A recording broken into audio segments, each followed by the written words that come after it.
So hello everyone, welcome to Maharashtra pharmacy platform. बघा, इथे महाराष्ट्र फार्मसीने एक इनिशिएटिव्ह स्टार्ट केलेला आहे. ते तुम्हा सर्वांना माहितीच असेल. सो येथे अपकमिंग ड्रग इन्स्पेक्टर एक्झामसाठी ऑफलाईन टेस्ट सिरीज इथे राबवण्याचे महाराष्ट्र फार्मसीने इथे ठरवलेले आहे. सो इथे लोकेशन बघा कुठे राहणार आहे. सो नवी पेठ, पुणे इथे तुम्हाला ऑफलाईन टेस्ट सिरीजचा फायदा तुम्हाला घेता येणार आहे. टोटल 11 टेस्ट असणार आहे. त्यापैकी जे काही आयोगाचा सिलेबस असेल किंवा जे काही MPSC कडून सिलेबस आणि इम्पॉर्टंट पॉइंट तिथे दिल्या गेलेले आहेत, त्याच्या अनुषंगानेच इथे full comprehensive test series frame केल्या गेलेली आहे. ओके, सो जर कोणाला जॉईन करायची असेल तो definitely you can contact this number 9923804473. Okay, so त्याचबरोबर बघा, हा एक डेमो एक्सप्लेनेशन पेपर असणार आहे की कशा प्रकारे महाराष्ट्र फार्मसी क्वेश्चन फ्रेम करते किंवा कशा प्रकारे एक्सप्लेनेशन त्या तुम्हाला सर्व टेस्ट सिरीजचं भेटणार आहे ते तुम्हाला या फाईलमधून कळून जाणार आहे. सो ही जर फाईल तुम्हाला जर पाहिजे असेल, so you can download our app. Maharashtra pharmacy app तुम्ही डाउनलोड करू शकता की जिथे तुम्हाला free of cost test paper as well as explanation तुम्हाला तिथे मिळून जाणार आहे. Okay, so will start with your first question. बघा इथे हा तुमचा डेमो पेपर आहे जिथे फर्स्ट क्वेश्चन विचारलेला गेलेला आहे. So on which chromosome the gene for 3 chain fibrinogens are found. Option दिलेले आहे क्रोमोझोम नंबर 1, 2, 3 और 4. Okay, so correct answer will be chromosome number 4. सो सगळ्यांनाच माहिती असेल की फिब्रिनोजेन हा एक असा कंपोनंट आहे, असा प्लाझ्मा ग्लायकोप्रोटीन आहे की जो ब्लड कोएग्युलेशन आणि throughout the coagulation cascade एक इम्पॉर्टंट रोल प्ले करतो. So fibrinogen is a large soluble plasma glycoprotein की ज्याचं मॉलिक्युलर वेट जर विचारलं सो 340 किलो डाल्टन आहे. Synthesise in liver and release into the circulation. ठीक आहे, सो याचे काही जीन्स आहेत की जे जीन्स या पर्टिक्युलर प्लाझ्मा ग्लायकोप्रोटीनला तिथे फॉर्मेशनसाठी हेल्प करतात. So there are 3 distinct polypeptide chains आहे या जीन्समध्ये. सो अल्फा आहे, बीटा आहे, एज वेल एज गॅमा आहे. So all these genes are present on this chromosome number 4 की जिथे बघा याचा सिक्वेन्स पण दिलेला आहे 4Q31 टू 4Q32. या रिजनमध्ये जे काही आहे हे क्रोमोझोम नंबर 4 वर हे तीनही जीन प्रेझेंट आहे की that will helpful for the synthesis of fibrinogen. Okay, then whereas chromosome number 1 वर बघा की अल्फा 1 अँटीट्रिप्सिन असेल किंवा कॉम्प्लिमेंट प्रोटीन्स असतील ॲज वेल ॲज प्रोटीन्स असेल, याच्या सिंथेसिसमध्ये हेल्प करणारे जीन्स क्रोमोझोम नंबर 1 वर तिथे प्रेझेंट असणार आहे. वेरॅज क्रोमोझोम नंबर 3 मध्ये बघा ट्रान्सफेरिन रिसेप्टर जीन प्रेझेंट आहे. Okay, so similarly chromosome number 4 वर फिब्रिनोजेनचे क्लस्टर जीन तिथे प्रेझेंट राहणार आहे. राईट, देन नेक्स्ट क्वेश्चन विचारलेला होता which of the following is not a component. So इथे बघा, बेसिकली तुम्हाला या क्वेश्चन्स मध्ये नॉट असेल किंवा एक्सेप्ट असेल हे सगळे कंपोनंट बारकाईने तुम्हाला बघायचे आहे. सो इथे विचारलेलं आहे which is not a component of WBC. WBC म्हणजेच काय की व्हाईट ब्लड सेल्स आहेत. ऑप्शन दिलेले आहे न्यूट्रोफिल्स, मोनोसाइट, प्लेटलेट्स और बेसोफिल्स. सो सगळ्यांनाच माहिती असेल की न्यूट्रोफिल्स, मोनोसाइट आणि basophils all these are component of your WBC. Whereas platelet जो आहे हा एक स्वतंत्र तुमचा सेल कंपोनंट आहे की जो WBC मध्ये कन्सिडर केला जाऊ शकत नाही. ओके, सो WBC म्हणजे ल्युकोसाइट्स आहे, are these nucleated essential cells आहे की ज्याच्यामध्ये सब क्लासिफिकेशन केलं गेलेलं आहे according to the granules present or not. So जर सायटोसोल मध्ये ग्रॅन्युल्स प्रेझेंट असतील सो दे आर ग्रॅन्युलोसाइट. जर ग्रॅन्युल्स असेल तर they are called as a granulocyte. Neutrophils असेल, इएसोनोफिल्स आणि बेसोफिल्स हे 3 सेल कंपोनंट आहे की जे ग्रॅन्युलोसाइट मध्ये प्रेझेंट आहे. वेरॅज लिम्फोसाइट आणि monocyte they belong to the category of a granulocyte. Okay, whereas प्लेटलेटला जर विचार केला so platelet again are a nucleated cytoplasmic fragments आहे which are derived from megakaryocytes. So megakaryocytes पासून तुमचे प्लेटलेटचं फॉर्मेशन तिथे होणार आहे. They always participate in homeostasis. Okay, so हा प्लेटलेट्स जो आहे हा तुमचा WBC चा फंक्शनल पार्ट नाही आहे. देन नेक्स्ट क्वेश्चन विचारलेला आहे बघा. The R H group is name so because, इथं ऑप्शन दिलेले आहे. Because the blood group contains either R H positive और R H negative charges, whereas this antigen was discovered in the blood of rhesus monkey. Option three C दिलेला आहे antibodies are having R H system, और option D दिलेला आहे antigen exist in human plasma. Okay, so R H functional R H आपण blood group आपण म्हणतो. So याचा answer राहील option number B. So antigen was discovered in the blood of rhesus monkey. ठीक आहे. So आपल्याला माहिती आहे की आपण जेव्हा आपण ब्लड ग्रुपचा तिथे डिस्कस करतो, so there are majorly 4 types of blood groups, A B आणि ओ. त्यामध्ये पण आपण म्हणतो की ए बी पॉझिटिव्ह आहे, ए बी निगेटिव्ह आहे. सो दिस पॉझिटिव्ह आणि निगेटिव्ह जो फॅक्टर आहे, so it depends upon this R H factor. Okay, so this RS system is a group of antigen expressed on the surface of red blood cell. It derived its name because it was isolated from this rhesus monkey first time. की जिथे lens tuner आणि विनरने 1940 मध्ये बघा या R H सिस्टीमची discovery केली होती. आणि प्रिडॉमिनेंटली जर विचार केला, so this D antigen is most significant R H antigen determining the type of R H positive और निगेटिव्ह. ओके, इथे आर एच फॅक्टर जो आहे हा तुमच्या पॉझिटिव्ह असेल किंवा ब्लड निगेटिव्ह असेल त्याच्या डिटर्मिनेशनसाठी मोस्ट इम्पॉर्टंट आहे. राईट. देन नेक्स्ट क्वेश्चन बघा, question number 4. Which of the following correctly represent the major component of human blood. Option दिलेले आहेत plasma, red blood cells, white blood and platelet. So ठीक आहे. So आपण जेव्हा आपण हे ऑप्शन्स बघू तो आपल्याला सगळ्यात आधीच क्लिअर होऊन जाईल. सो जेव्हा पण आपण ब्लडचा विचार करतो, so majoritily 50 up to approximately 55% plasma तुमच्या ब्लडमध्ये प्रेझेंट आहे आणि near about 45% blood cells present राहतील. त्या ब्लड सेल्समध्ये पण आरबीसी असेल, डब्ल्यूबीसी आणि प्लेटलेट्स आहे. So option A will be the most correct answer. ठीक आहे. एक्सप्लेनेशन मध्ये पण बघा तेच दिलेलं आहे. सो कंपोजिशन ऑफ ब्लड इथे विचारलेलं आहे. तो कंपोजिशन ऑफ ब्लड मध्ये प्लाझ्मा आहे नियरली अबाउट 55%, आणि जे काही फॉर्म एलिमेंट्स असतील किंवा ब्लड सेल्स आपण त्याला म्हणतो ते आहे nearly about 45%. Okay, so all this are the major component of your blood. Okay, then next question विचारलेला आहे. Which anticoagulants are permitted to be used for storing the whole human blood as per the Indian Pharmacopoeia. Okay, so human blood वरून definitely previous years मध्ये question विचारले गेलेले आहेत. Either त्याचं storage temperature असो किंवा त्याचे ब्लड डिफरंट ब्लड प्रोडक्ट असेल किंवा त्याच्या लेबलिंग वरून पण आयोगाने आधी क्वेश्चन विचारलेला आहे.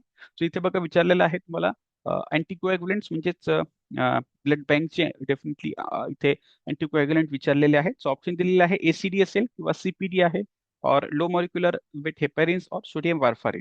ठीक आहे. सो जेव्हा पण आपण डिस्कस करायला गेलो की जे काही ब्लड बँकचे अँटीकोएग्युलंट्स आहेत, सो एसीडी असेल आणि सीपीडी असेल, so this both are this most widely use anticoagulant. ACD म्हणजेच काय, सायट्रेट डेक्स्ट्रो सोल्युशन, आणि सायट्रेट फॉस्फेट डेक्स्ट्रो सोल्युशन म्हणजेच काय, सीपीडी असेल.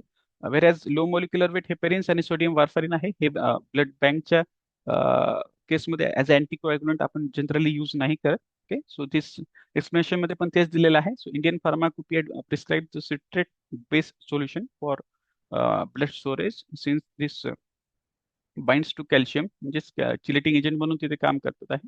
सो एसीडी म्हणजेच ऍसिड सिट्रेट डेक्स्ट्रोजचा जर आपण यूज केला, so we can store the blood up to 21 days. ठीक आहे. इथे हे पण इम्पॉर्टंट आहे की किती दिवसांपर्यंत आपण स्टोअर करू शकतो.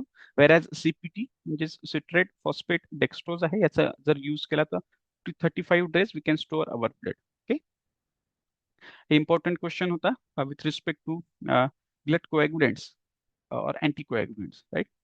देन नेक्स्ट क्वेश्चन विचारलेला आहे तुम्हाला जेनायटल हर्पीस वरून. सो क्वेश्चन 6 बघा काय म्हणतो. Which type of herpes simplex virus is most commonly associated with genital herpes infection. Option दिलेला आहे HSV टाइप 1, HSV टाइप 2, 3 और 5. ओके, सो हा पण एक सिम्पलेस्ट क्वेश्चन आहे की जिथे HSV टाइप 2 म्हणजेच काय आहे, हा most commonly associated with this development of जेनायटल herpes infection.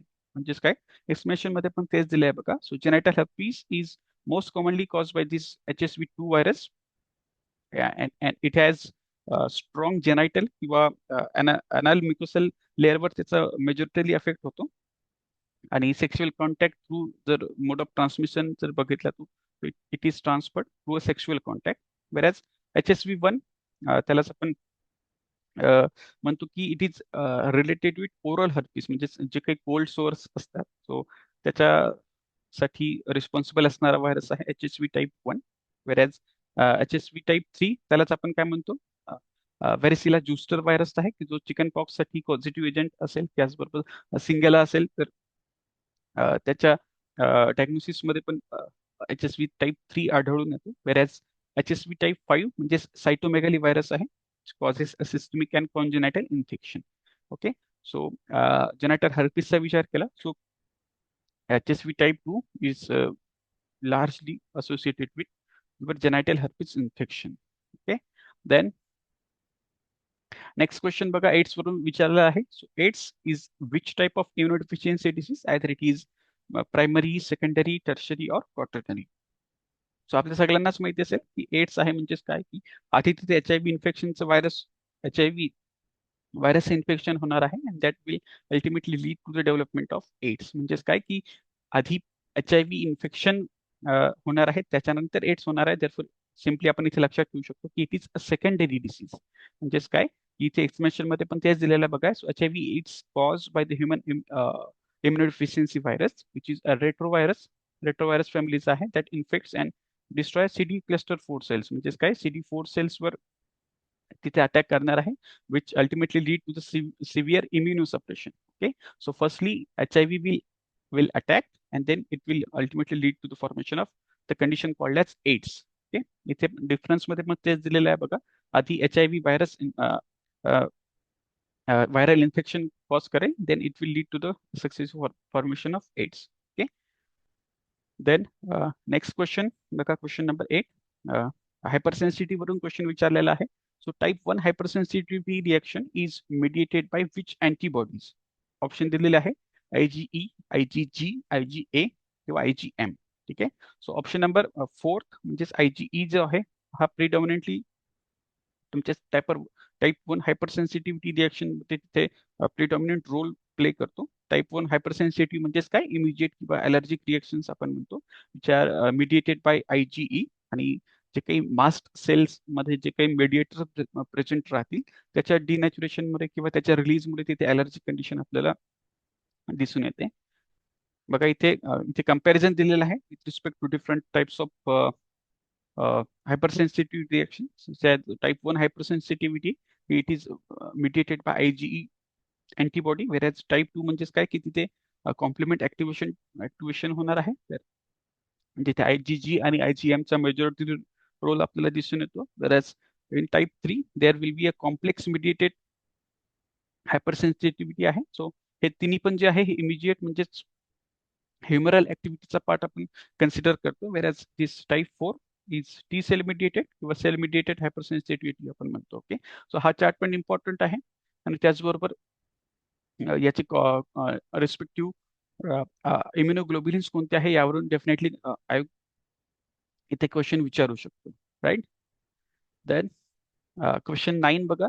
Which of the following is interpretation for positive HBsAg test. HBsAg म्हणजेच काय, की हेपॅटायटिस बी चा सरफेस अँटीजन जर आपल्याला इथे दिसून आला, what it will interpret. Option दिलेले आहे. The patient has recovered from hepatitis B, the patient has a chronic hepatitis B infection, the patient has an active hepatitis B infection, और the patient has been vaccinated and has a immunity. म्हणजेच काय, की बघा आपली ती option elimination technique पण आपण use करू शकतो, की जर पॉझिटिव्ह HB1AC टेस्ट आपल्याला AG टेस्ट जर आढळून येत असेल, सो त्याचा रिकव्हरी सोबत पण काही संबंध नाही, वेरॅज वॅक्सिनेशन पण सोबत पण काही तिथे त्याचं रिलेशन लागत नाही. So most correct answer will be the development of active HI hepatitis B infection. ते अॅक्यूट पण असू शकते, वेरॅज इट मे बी क्रोनिक. म्हणजेच काय, की जर तुम्हाला हेपॅटायटिस बी चा सरफेस अँटीजन जर तुम्हाला तिथे दिसून आला, so it confirms the presence of hepatitis B infection. Okay, explanation पण मध्ये पण तेच दिलेलं बघा. So hepatitis B is hepatitis B चा surface antigen is earliest serological marker for hepatitis B viral infection appearing within 1 to 3 weeks after exposure. म्हणजे जर तुम्हाला हेपॅटायटिस बी चा एक्सपोजर झाला असेल, सो अर्ली स्टेजमध्ये जे आहे, फर्स्ट तुमचा डायग्नोस्टिक किंवा सिरोलॉजिकल मार्कर हा तुमचा सरफेस अँटीजेनस तुम्हाला दिसून येतो. ओके, सो इथे तेच दिलेलं आहे. जर क्रोनिक इन्फेक्शन असेल it it require the persistence for 6 month, म्हणजे 6 मंथ्स पेक्षा जर जास्त तिथे हेपॅटायटिस बी ऍक्टिव्ह इन्फेक्शन असेल तर त्याला आपण काय म्हणू शकतो की it is a chronic stage. Okay, then next question बघा. Which is the most common viral antigen found on the surface of HIV. ठीक आहे, सो HIV वरून इथे सेकंड क्वेश्चन विचारलेला आहे तुला की हा स्ट्रक्चरल कंपोनंट वरून क्वेश्चन फ्रेम केला गेलेला आहे. ऑप्शन दिलेला आहे P24, P12, P3128 और P8080. ठीक आहे, सो जेव्हा आपण HIV चा स्ट्रक्चरल पार्ट बघतो तर त्यामध्ये काही सरफेस प्रोटीन्स राहणार आहे, काही तुमचे कॅप्सिडचे तिथे प्रोटीन्स राहणार आहे. So P24 it is most common viral antigen की जो तुमच्या HIV च्या सरफेसवर तुम्हाला तिथे दिसून येतो. इथे बघा, तुम्हाला स्ट्रक्चर इथे दिसत असेल HIV व्हायरसचं. इथे it has two single stranded viral RNA genome इथे प्रेझेंट आहे. त्याचबरोबर जर सरफेसवर आपण गेलो, सो सरफेसवर GP ग्लायकोल प्रोटीन 120 आणि GP41 जे आहे, हे दोन तुम्हाला प्रोटीन्स तिथे दिसून येतात. वेळेस जर आपण आतमधल्या इन्व्हलपवर जर गेलो, म्हणजेच काय की कॅप्सिडच्या एन्व्हलपवर जर गेलो, so P24 it is an capsid protein आहे की जो आपल्याला प्रिडॉमिनेंटली तिथे दिसून येतो. Okay, there are several enzymes also present की जेव्हा आपण HIV ची पॅथोफिजिओलॉजी बघतो, सो 3 मेजरली तुम्हाला तिथे प्रोटीन्स दिसून एन्झाईम्स दिसून येणार आहेत. So first is your reverse transcriptase, integrase आणि प्रोटीएज आहे. सो याच्या फंक्शनिंग वरून पण डेफिनेटली क्वेश्चन यायचे चान्सेस आहेत. सो HIV चा इथे स्टडी करताना तुम्हाला HIV चे डायग्नोस्टिक टेस्ट असेल किंवा HIV चं स्ट्रक्चरल कंपोनेंट असेल आणि HIV चे सिम्पटम्स असतील, ह्या तिन्ही पण पार्ट कव्हर करण्याची तुम्हाला आवश्यक आहे. ओके, देन नेक्स्ट क्वेश्चन आहे the suicide substrate for low molecular weight heparin is. Option दिले गेलेले आहे तुम्हाला फॅक्टर 7, फॅक्टर 10A, अँटीथ्रॉम्बिन और none of the above. So आपल्याला माहिती आहे की जेव्हा आपण हेपॅरिनचा विचार करतो आपण, सो लो मॉलिक्युलर हेपॅरिनचा सबस्टेट जर विचारला किंवा टार्गेट विचारला, तर ऑप्शन बी म्हणजे तुमचा फॅक्टर 10A जो आहे हा तुमचा तिथे टार्गेट राहणार आहे जेव्हा आपण लो मॉलिक्युलर वेट हेपॅरिन एखाद्या पेशंटला देतो. So this significantly attacks on the factor 10A, म्हणजेच काय की it stimulate this अँटीथ्रॉम्बिन 3.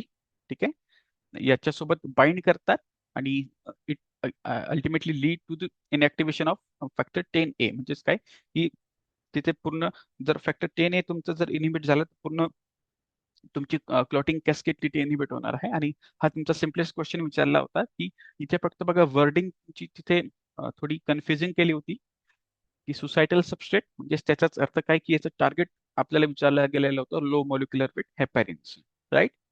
Then next question बघा, अँटीइमिटिक विचारलेला आहे. ऑप्शन दिलेले आहेत मेटोक्लोप्रोपामाइड, रॅनिटिडी, इथिओनामाइड और ॲपोमॉर्फिन. सिम्पलेस्ट क्वेश्चन तुम्हाला इथे विचारलेला आहे. ज्यांनी पण सिंपल कोलॉजीचं क्लासिफिकेशन जरी पूर्ण केलं असेल, सो हा क्वेश्चन सगळ्यांनाच इझी गेला असेल. सो ऑप्शन वे जो तुमचा आहे मेटोक्लोप्रोपामाइड आहे, so it has an antiemetic property. It is again a potent dopamine D2 receptor antagonist. काय आहे, D2 रिसेप्टरचा अँटागोनिस्ट आहे. That acts on this CTZ. CTZ कुठे प्रेझेंट आहे तुमच्या, म्हणजे मेडुला जो आहे, मेडुलामध्ये तुमचं तिथे CTZ प्रेझेंट आहे. So it this drug acts as its antagonist to this CTZ. It also enhances this gastrointestinal motility by stimulating 5-histamine receptor, 5-serotonin HD receptor आहे. याला स्टिम्युलेट करून it also enhances this gastric motility, promoting this gastric emptying. त्याच्यामुळे जर motility वाढली तर तिथे gastric emptying होईल and hence both antiemetic आणि प्रोकॅनेटिक ऍक्शन दोन्ही पण ऍक्शन तुम्हाला या क्लोप्रोपामाइड मध्ये दिसून येतील. वेरॅज दिस इथिओनामाइड काय आहे, तुमचा अँटी ट्युबरक्युलर ड्रग आहे. Ranitidine again an H2 blocker आहे, आणि apomorphine it is a protein D2 agonist आहे. ओके. देन नेक्स्ट क्वेश्चन बघा, क्वेश्चन 13. अँजिओटेन्सिन रिसेप्टर ब्लॉकर म्हणजेच काय, ARB आहे. ते एक्झाम्पल सिंपल विचारलेलं आहे, कॅप्टोप्रिल असेल किंवा टेल्मिसार्टन, रॅमिप्रिल किंवा मेनॉक्सिडिल. सो आपण एक इझिएस्ट क्वेश्चन आहे की ARBज आहे, हायपरटेन्शन मध्ये आपण प्रिडॉमिनंटली याचा यूज करतो. सो टेल्मिसार्टन जे आहे हे याचं प्रायमरी एक्झाम्पल आहे. It acts by blocking this angiotensin 2 receptor, म्हणजेच इथे अँजिओटेन्सिन 2 रिसेप्टरचं तिथे जर ब्लॉकिंग झालं, leading to vasodilation, which ultimately decreases and the blood pressure, म्हणजेच हायपरटेन्शनच्या कंडिशनमध्ये आपण टेल्मिसार्टनचा इथे प्रायमरीली यूज करतो. ओके. देन वेरॅज दिस कॅप्टोप्रिल असेल किंवा प्रिलिप्रिल, ज्याचा पण सफिक्स असेल, this are the drugs belonging to the class of ACE inhibitor. आणि मेनॉक्सिडिल पण हा काय आहे, तुमचं डायरेक्ट वॅसोडायलेटर आहे. ओके. देन क्वेश्चन 14 बघा, mechanism of action of digitalis glycoside इथे विचारलेले आहे. तो ऑलरेडी सगळ्यांना माहित असेल की डिजिटॅलिस जो आहे हे सोडियम आणि पोटॅशियम एटीपेज पंपला तिथे इनिबिट करणार आहे. So it is calcium dependent pump, sorry potassium dependent pump. So potassium dependent sodium potassium चॅनलला तो काय करणार आहे, तिथे इनहिबिट करणार आहे. आणि सॉरी, प्रिडॉमिनेंटली याचा जर विचार केला, सो कंजेस्टिव्ह हार्ट फेल्युअरच्या केसमध्ये जेव्हा आपण हार्टवर प्रेशर येतो, सो त्या कंडिशनमध्ये आपण रॅपिड ऍक्शनसाठी किंवा एक प्रायमरी ट्रीटमेंट म्हणून डिजिटॅलिस कार्डियक ग्लायकोसाइडचा इथे आपण यूज करतो, दॅट ब्लॉक्स दिस सोडियम आणि potassium ATPase channel. Okay. Then बघा नेक्स्ट क्वेश्चन आहे, question 15. A diuretic widely used in open angle glaucoma. Option दिलेले आहे, सिटाझोलामाइड, फ्युरोसमाइड, क्लोरोथायाझाइड किंवा स्पायरानोलॉग. ओके.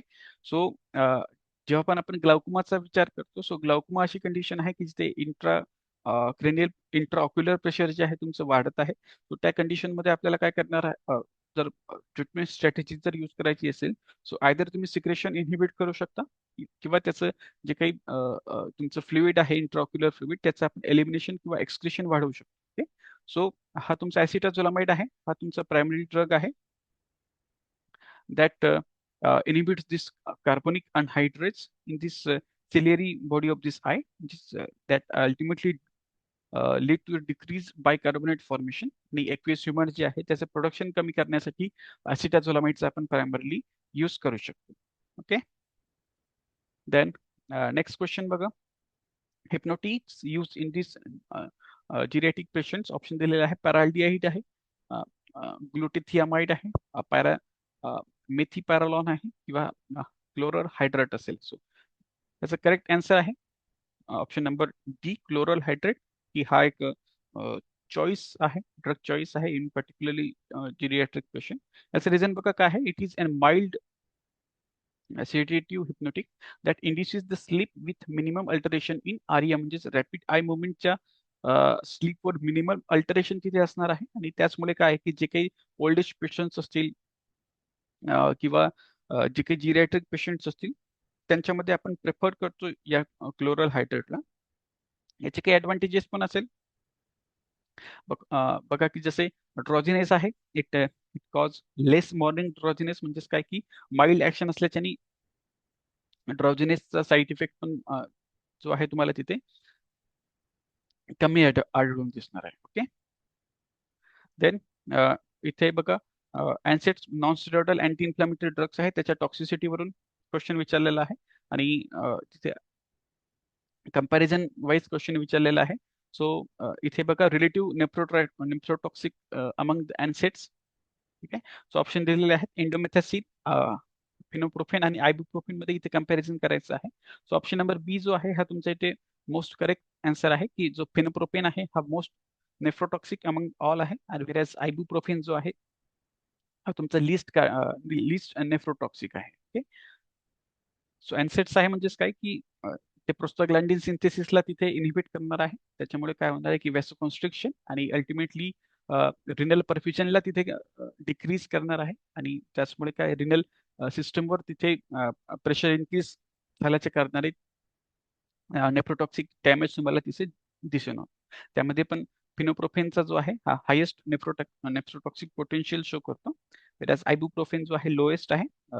की त्यामुळेच सेफ आपण कन्सिडर केलं सेफ आहे. किडनी पेशंटच्या कंडिशनमध्ये आपण आयबुप्रोफेनचं तिथे ऍडमिनिस्ट्रेशन प्रेफर करू शकतो. ओके, देन क्वेश्चन नंबर 18 बघा. इथे QSAR म्हणजेच quantitative structural relation activity relationship वरून क्वेश्चन विचारले आहे. इथे बघा टाइप्स ऑफ डिस्क्रिप्टार आणि त्याचं डिस्क्रिप्शन दिलेलं आहे. मग ते 0D डिस्क्रिप्टार म्हणजे काय, 1D डिस्क्रिप्टार म्हणजे काय, 2D आणि 3D आहे ते मॅचिंग आपल्याला करायची आहे. सो 0D डिस्क्रिप्टार आहे, आपण त्यालाच काय म्हणतो, कॉन्स्टिट्युशनल डिस्क्रिप्टर आपण म्हणतो. वॅज 1D रिसेप्टर आहे त्याला आपण टोपोलॉजिकल रिसेप्टर म्हणतो. सॉरी, 1D ला आपण काय म्हणतो, फ्रॅगमेंट काउंट्स म्हणतो. ओके, 1D ला आपण काय म्हणतो, फ्रॅगमेंट काउंट्स म्हणतो. वेरॅज 2D रिसेप्टरला आपण टोपोलॉजिकल रिसेप्टर म्हणतो आणि 3D जे रिसेप्टर आहे त्याला आपण जॉमेट्रिकल रिसेप्टर म्हणतो. ठीक आहे, सो या डिस्क्रिप्शनचं मिनिंग काय बघा. सो 0D म्हणजेच काय, कॉन्स्टिट्युशनल डिस्क्रिप्टर आहे की जिथे सिंपल नंबर ऑफ ॲटम किती असतील, नंबर ऑफ बॉन्ड्स किती तुमच्या मॉलिक्युलमध्ये प्रेझेंट आहे किंवा मॉलिक्युलर वेट किती आहे. ठीक आहे, सो ह्या काही जनरल टर्मिनॉलॉजीज जिथे आपण एक्सप्लेन करतो त्यालाच आपण काय म्हणतो, 0D किंवा 0 डायमेन्शनल डिस्क्रिप्टर म्हणतो. वेरॅज 1D डिस्क्रिप्टर म्हणजेच काय की फ्रॅगमेंट काउंट्स बघा की स्पेसिफिक फंक्शनल ग्रुप किती प्रेझेंट असतील किंवा त्या पूर्ण मॉलिक्युलमध्ये किती फ्रॅगमेंट प्रेझेंट आहेत, त्याचं डिस्क्रिप्शन म्हणजेच त्याला आपण 1D किंवा 1 डायमेन्शनल डिस्क्रिप्टर म्हणतो. 2D म्हणजेच काय, टोपोलॉजिकल डिस्क्रिप्टर आहे की ॲटमची कनेक्टिव्हिटी कशी आहे किंवा मॉलिक्युलर ब्रांचिंगची इन्फॉर्मेशन जर तुम्हाला तिथे पाहिजे असेल तर you have to do this 2D description. Whereas 3D म्हणजेच काय, 3 डायमेन्शनल आहे, म्हणजे जॉमेट्रिकल अरेंजमेंट कशी असेल स्पेसमध्ये, त्याची स्पेशल अरेंजमेंट कशी असणार आहे, सरफेस एरिया कसा आहे, शेप कसा आहे, व्हॉल्यूम कसा आहे. ठीक आहे, या सगळ्यांची इन्फॉर्मेशन जर तुम्हाला पाहिजे असेल so you need to calculate this 3D descriptor आणि याचं comparison with respect to your activity आपण तिथे QSARच्या टेक्निकमध्ये बघतो. राईट, देन नेक्स्ट क्वेश्चन बघा विचारलेला आहे. Disodium cromoglycate is use by which route. इथे रूट विचारलेला आहे तुम्हाला, either it is oral route आहे किंवा इनहेलेशनल आहे किंवा इंट्राविनस आहे किंवा इंट्रामस्क्युलर आहे. ठीक आहे, सो ऑलरेडी सगळ्यांना माहित असेल की हा डायसोडियम क्रोमोग्लिसरेट ग्लायसेट जो आहे हा तुमचा अँटी एस्थेमॅटिक ड्रग्स आहे की that comes under the category of mast cell stabiliser. ठीक आहे, सो हा जो आहे हा इनहेलेशनल रूटने आपण प्रेफर करतो. हा काय करतो बघा, it prevent this mast cell granulation and block the release of histamine and other inflammatory mediators. म्हणजेच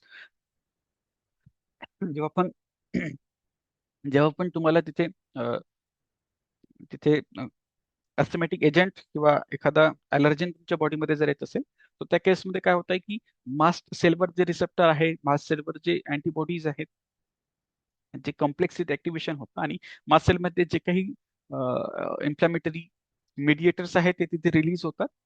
त्याचबरोबर हिस्टाबिन पण तिथे प्रायमरली रिलीज होतो आणि that will lead to this condition called as vasoconstriction. म्हणजेच तिथे आपण म्हणू शकतो की एअरवेचं कॉन्स्ट्रक्शन होत आहे आणि प्रोफायलेक्टिकली म्हणजे अस्थमॅटिक कंडिशन तिथे आपल्याला दिसून येते. It is given by inhalation route through a nebuliser किंवा ड्राय पावडर इनहेलेशनच्या फॉर्म मध्ये पण आपण देऊ शकतो for the prevention of bronchial asthma attacks. Okay, then next question बघा दिलेला आहे. Candidiasis is treated with, option दिलेले आहे ग्रिसोफल्विन, एम्पिसिलिन, रिफाम्पिसिन आणि नियास्टेटिन. सो कॅन्डिडियासिस हा फंगल कंडिशन आहे की जिथे अँटी फंगल ड्रग्स आपल्याला द्यावं लागणार आहे. So option D will be the best choice की जो तुमचं अर्गोस्टेरॉल सिंथेसिस म्हणजे सेल मेम्ब्रेन तुमच्या सिंथेसिसवर इथे काम करणार आहे. So nystatin it is an polyene antifungal that binds to this ergosterol. Ergosterol काय आहे तुमचा सेल सेल मेम्ब्रेनचा फंगल सेल मेम्ब्रेनचा एक मेजर कंपोनंट आहे की जर इथे अर्गोस्टेरॉल बनलं नाही तर ऑब्विस आहे की जी तुमची सेल मेम्ब्रेनची स्टेबिलिटी आहे, जी तुमचं सेल मेम्ब्रेनचं कन्स्ट्रक्शन आहे, ते तिथे पूर्ण डिस्ट्रॉय होऊ शकतं. So this Neostatin is a drug that acts on this ergosterol and forming the pores. तिथे पोर त्यांच्या सेल वॉलवर पोर्स फॉर्मेशन करत आहे, then that ultimately leads to the leakage of this cell constituent आणि ultimately the fungal death. Okay? So fungal cells तिथे ultimate death होणार आहे by incorporate the causing these pores. Okay, then it is active against the Candida albicans and is used topically or orally for mucocutaneous candidiasis, such as oral thrush and vaginal infection. Whereas Gilsopolibinचा विचार केला तो it acts on डर्मॅटोफाइट्स, अँपिसिलिन आणि रिपाम्पिसिलिन आहे हे antibiotic कॅटेगरीचे drugs आहेत. Okay, then next बघा question 21. Which of these drugs has a high anti-tubercular efficacy as well as low toxicity? Option दिलेले आहे आयसोनियाझाइड, थायासिटाझोन, पॅरामायनोसॅलिसिलिक ऍसिड आणि कॅनामाइसिन. ओके, सो इथे मोस्ट करेक्ट आन्सर किंवा इझिएस्ट आन्सर आपण याचं एलिमिनेशन टेक्निक पण आपण इथे यूज करू शकतो. सिम्पली ज्याला अँटी ट्युबरक्युलर ड्रगचं क्लासिफिकेशन माहिती असेल, फर्स्ट लाईन ड्रग्स मध्ये जे काही ड्रग्स येतात त्यामधला एक मोस्ट इम्पॉर्टंट ड्रग आहे तुमचा आयसोनियाझाइड आणि बाकीचे थायासिटाझोन असेल किंवा पॅरामायनोसॅलिसिलिक ऍसिड असेल किंवा कॅनामायसिन आहे हे सेकंड लाईन ड्रग मधून आपण कन्सिडर करतो. So option A will be the most correct answer की जिथे आयसोनियाझाइड आहे. It is an most powerful and selective drug against this mycobacterium tuberculi आणि याचं मेकॅनिझम ऑफ ऍक्शन जर बघितलं so it is a product which is activated by the bacterial enzyme CATG. CATG म्हणजेच काय की कॅटलाइज पर ऑक्सिडेजच्या प्रेझेन्स मध्ये ते ऍक्टिवेट होणार आहे to a reactive intermediate that binds to INHA. म्हणजेच INHA एक जीन आहे तो तिथे त्याला बाइंड करणार आहे and ultimately blocking this mycolic acid synthesis. म्हणजेच काय की जे काही तुमचं सेल वॉल आहे मायकोबॅक्टेरियम ट्युबरक्युलाची त्या सेल वॉल सिंथेसिसला तिथे ते इनिबिट करतात आहे. It is again bactericidal to the dividing bacteria, whereas bacteriostatic to the dormant bacteria. म्हणजेच काय की ड्युअल ऍक्शन इथे आपल्याला दिसून येत आहे. It is bactericidal as well as bacteriostatic in action. Okay, then it is again metabolised by hepatic acetylation. So acetylation through तिथे metabolism होत आहे आयसोनियाझाइड्स. whereas दिस थायासिटाझोन असेल किंवा पॅरामायनोसॅलिसिलिक असेल किंवा कॅरामायसिन असेल these are mostly the second line drugs आपण जनरली प्रिफर करत नाही ऍक्टिव्ह ट्युबरक्युलर इन्फेक्शन मध्ये. ओके, देन नेक्स्ट क्वेश्चन बघा इथे आहे क्वेश्चन 22. झिडोडी antiviral agent acts as option दिलेले आहे न्यूक्लियोसाइड रिव्हर्स ट्रान्सक्रिप्टर इनहिबिटर और DNA polymerase inhibitor और non nucleoside reverse transcriptor inhibitor और प्रोटीएज इनहिबिटर. सो झिडोवुडीन काय आहे तुमचा NRT आहे. म्हणजेच काय की न्यूक्लियोसाइड रिव्हर्स ट्रान्सक्रिप्टर इनहिबिटर आहे तुमचा झिडोवुडीन की जो HIVच्या केसमध्ये आपण ट्रीटमेंट म्हणून यूज करतो. So it is an synthetic analogue of thymidine. Thymidine काय आहे तुमचा एक नायट्रोजिनस बेस आहे त्याचा तिथे सिंथेटिक अनालॉग आहे. Once inside the whole cell it undergoes phosphorylation to its active triphosphate form. Active form जर विचारलं झिडोवुडीनचा तर इट इज ट्रायफॉस्फेट फॉर्म आणि एन्झाईम फॉस्फोरायलेशन एन्झाईम इज आहे तुमचा थायमिडीन कायनेस. त्याचबरोबर सेल्युलर कायनेस आहे की हे तुमच्या झिडोवुडीनच्या फॉस्फोरायलेशनला तिथे हेल्पफुल आहे की ट्रायफॉस्फेट फॉर्म मध्ये तिथे ऍक्टिव्ह ड्रग मध्ये कन्व्हर्शन होत आहे. Okay, so this active zidovudine triphosphate competes with this natural thimethyl triphosphate for the incorporation into viral DNA. म्हणजेच काय की प्रिडॉमिनेंटली हा जो ड्रग आहे हा तुमच्या इंटरसेल्युलर थायमिडीन सोबत तिथे कॉम्पीट करणार आहे आणि अल्टिमेटली जे रिव्हर्स ट्रान्सक्रिप्टर त्याची ऍक्टिव्हिटी आहे त्याला तिथे अल्टर करणार आहे. ओके, देन बघा नेक्स्ट क्वेश्चन आहे which of the following prevents this premature labour. Option दिलेले आहे रिटोड्रीन और मिसोप्रोस्टॉल, अर्गॉट किंवा ऑक्सिटोसिन. ठीक आहे. हा पण एक सिम्पलेस्ट क्वेश्चन आहे बघा, की जिथे रिटोड्रीन जो आहे हा तुमचा एक टोकोलायटिक म्हणजेच काय आपण प्री मॅच्युअर लेबर कंट्रोल करण्यासाठी आपण रिटोड्रीनचा यूज करतो. It is again selective beta 2 adrenergic receptor agonist आहे that relaxes this uterine smooth muscle.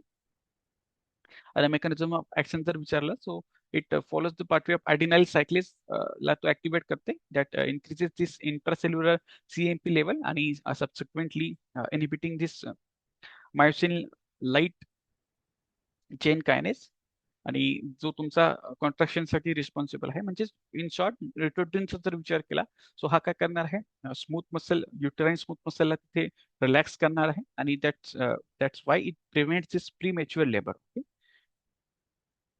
This again जर विचार केला तर it can delay the premature delivery for 24 to 48 hours. म्हणजेच काय that will allow to corticosteroid तर induce fetal lung maturation. म्हणजेच काय की टोकोलॅटिक ऍक्शन तर आहेच त्याचबरोबर तिथे फेटल लंग मॅच्युरेशन मध्ये पण it it has a role. Okay.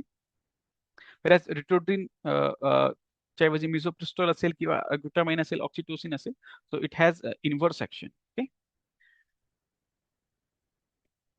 Then next question बघा, ulcer healing agent use useful in the peptic ulcer treatment. म्हणजेच काय पेप्टिक अल्सरच्या ट्रीटमेंटमध्ये अल्सर हिलिंग प्रॉपर्टी असणारा ड्रग इथे विचारलेला आहे. ऑप्शन दिले होते ओमेप्राझोल, देन रॅनिटिडीन, सुक्राल्फेट किंवा अल्युमिनियम हायड्रॉक्साईड. हा पण एक सिम्पलेस्ट क्वेश्चन आहे की जिथे सुक्राल्फेट जो आहे हा it has ulcer healing agent property. म्हणजेच काय sucralfate it is a complex of sucrose sulphate as well as aluminium hydroxide. ठीक आहे. की जो ऍसिडिक पीएच मध्ये लेस दॅन 4 पीएच मध्ये काय होणार आहे it forms viscous sticky polymer that adheres to the ulcer. म्हणजेच सपोज तुम्हाला जर इथे या स्टेजमध्ये जर इथे अल्सर झाला असेल सो pH 4 ऍसिडिक पीएच मध्ये काय करणार आहे हा सुक्राल्फेट काय करणार आहे सुक्राल्फेट काय करणार आहे या अल्सरच्या रिजनवर काय करणार it forms viscous sticky polymer की जो तुमच्या या अल्सर सोबत तिथे बाइंड होणार आहे and creating the protective physical barrier. म्हणजेच काय की अल्सर हेरिंग प्रॉपर्टी प्रिडॉमिनेंटली या सुक्राल्फेटची आपल्याला दिसून येते. As well as it prevent the diffusion of hydrogen ions. म्हणजे आपल्याला माहिती आहे की ऍसिडिक एन्व्हायरमेंट असेल हायड्रोजन आयन्स ऑब्वियस आहे की प्रेझेंट असणार आहे. It prevent the diffusion of hydrogen ions then also inactivates pepsin absorb bile salts and promote the local prostaglandin synthesis. आणि हे ह्या सगळ्या ऍक्टिव्हिटीज आहे कशासाठी आहे to ultimately to treat this mucosal defence. म्हणजेच काय जे आपल्याला तिथे अल्सर हिलिंग प्रॉपर्टीज पाहिजे होती त्यासाठी सुक्राल्फेट हा तुमचा एक ड्रग ऑफ चॉईस आहे. ओके. whereas दिस ओमेप्राझोल आपल्याला माहिती आहे की PPI ब्लॉकर आहे जो तुमचा तिथे हायड्रोजन पोटॅशियम एटीपेज पंपला तिथे ब्लॉक करणार आहे. ओके. देन नेक्स्ट क्वेश्चन आहे which of the following in the is use in the treatment of arsenic poisoning. Okay. So पॉइझनिंगच्या केसवरून पण इथे क्वेश्चन विचारलेला आहे तुम्हाला आर्सेनिक पॉइझनिंग वरून विचारलेला आहे. ऑप्शन दिले आहे डायमर्कॅप्रॉल, पेनिसिलामिन, कॅल्शियम डायसोडियम EDTA आणि DTPA. म्हणजेच ठीक आहे. सो आर्सेनिक पॉइझनिंग आहे. आर्सेनिक पॉइझनिंग मध्ये डायमर्कॅप्रॉल म्हणजे त्यालाच आपण काय म्हणतो BAL म्हणजेच ब्रिटिश अँटी लिव्हिसाइड आहे. हा तुमचा ड्रग ऑफ चॉईस असेल जेव्हा पण तुम्हाला आर्सेनिक पॉइझनिंग म्हणजे आर्सेनिकचा जर ओव्हरडोस झाला असेल so you can definitely give this dimercaprol as a treatment as antidote. Arsenic जर टॉक्सिसिटी बघितली it binds to this SH group म्हणजे sulfhydryl groups of enzyme involve in cellular respiration. म्हणजेच जे काही एन्झाईम्स असेल इथे एक्झाम्पल दिलेलं आहे बघा पायरुवेट डिहायड्रोजनेज असेल त्याच्या सल्फायड्राइल SH ग्रुपला तिथे बाइंड करतो. अगेन तो काय करू शकतो डिस्टर्बिंग दिस ATP जनरेशन.